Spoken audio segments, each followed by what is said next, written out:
Hi, this is Alan Beaulieu, President of ITR Economics. Thank you for joining us for today's Trends Talk. Today I want to talk to you about our neighbor to the north, Canada, and what is going on there. Obviously, a very important trading partner to many of our clients and many listeners. And there are some troubles brewing in Canada that we need to be talking about that are related to trade. But overall, their GDP is on the backside of the business cycle in advance of the United States. Normally, we go through business cycle highs on a GDP basis at the same time. Not this time. Canada moved into a phase C, decelerating growth well before the United States. There was some tightening of credit availability, some change in requirements for buying homes in key cities. There's some increased responsibilities as far as homeowners go. So all of that seems to be having some sort of impact on Canada's rate of growth.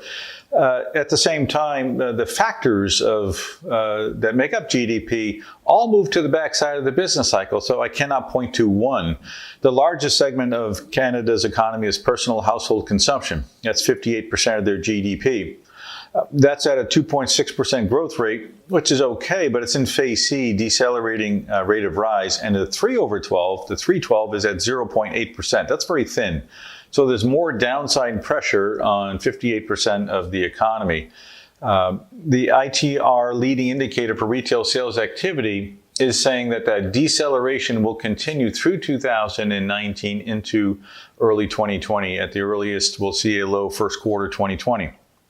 Now, that leading indicator is beginning to show some upside activity for the second half of 2020. So if you're wondering what's going to pull Canada around, it seems our leading indicator is saying that consumers will. And as consumers turn the corner and begin to spend more, it provides a demand pull for the rest of the economy as we go forward, or for most of the rest of the economy. So there is good news, but expect another 2 to 3 quarters of this deceleration in GDP led by retail sales. If you're B2C, I think you're going to find that your rate of rise in 2019 is going to be off a lot from 2018, which was probably down from 2017.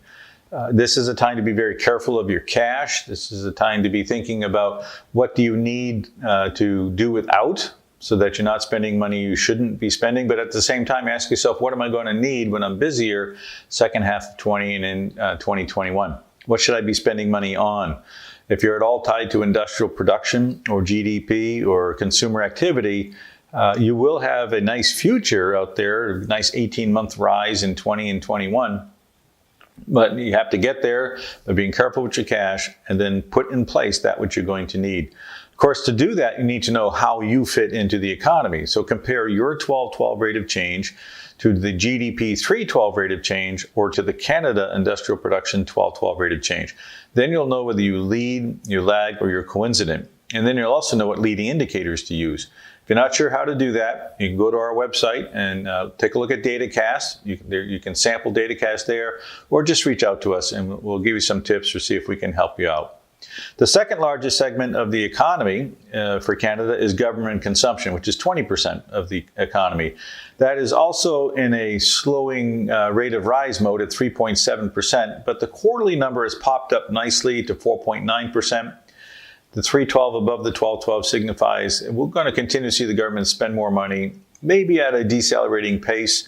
We'll know more in another quarter, but at this point, it certainly seems like that part of the economy is not going to be providing much of a drag on economic growth. However, business investment in buildings and equipment, which is 18% of the economy, is clearly on the backside of the business cycle, with a growth rate of 7.3%, and in phase C, the 3/12 is at 5.9%. 3/12 below the 12/12, there's more drag happening. So even though new orders for business investment are at the record high $84.7 billion, expect that number to grow at a much slower pace as we end 2019 and to go into 2020. So if you're B2B, don't expect the same activity in 19 that you had in 2018. At the same time, expect the second half of 2020 to be much better than the first half of 2020. After that, we get to net exports. And net exports out of Canada don't add a lot to the economy, but there is an important relationship buried in there, and that relationship is to the United States. Exports to the United States equate to 73.9% of all exports out of Canada.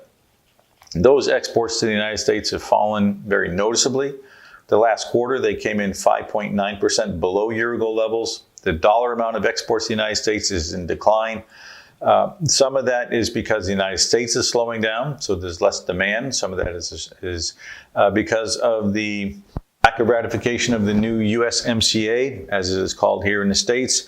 The lack of ratification there means that a lot of the benefits that would accrue to Canada are not in place yet. Certainly the part that pertains to automobile production is in place, and that's good news for Ontario and others related to the whole automobile industry. But as a whole, the trade barriers and retaliatory tariffs that have been put on both sides are slowing exports, which slows producers, distributors, and slows economic activity. I think that's part of the braking mechanism going on. And how fast will that go away? That's a really good question. The answer is I don't know. The U.S. Congress, will they ratify this? Logically, they would. Logically, it makes sense. But this is politics, and we don't know whether politically this will be a smooth, bumpy, or dragged-out process. It's too soon to tell. And now that the United States has engaged in a bit of a trade war with Mexico, the 5% tariff escalating to 25% through time, Washington says that's not related to USMCA. It's kind of hard to see how it is not. That could also slow economic activity in Mexico. It could slow economic activity in the United States. It could create some ripples in the waters. And if that happens to slow down the United States any because of retaliatory tariffs, that would have a negative impact on the demand for goods out of Canada. It all hangs together, and so far we just seem to be hanging. We'll see where this goes. Another negative factor would be construction. Residential construction in Canada for the last quarter is 5.8% below year-ago levels. The amount of money in permits is in decline. And non-residential construction for the last quarter is 9% below year-ago levels. And the values are dropping there too. The only thing that's hanging in there is oil and gas extraction. When we look at oil and gas extraction, the rates of change are above year-ago levels. They're moving horizontally. So we have some slight deceleration in the amount of oil and gas being extracted. But overall, that's not enough to hold up the economy. It's not enough to turn around the trend in GDP or in industrial production. So my friends in Canada, beware of the future. Understand you've got a slowing environment ahead of you. Make sure you adjust your sails because you cannot change the wind. Thank you, and I hope you have a great day.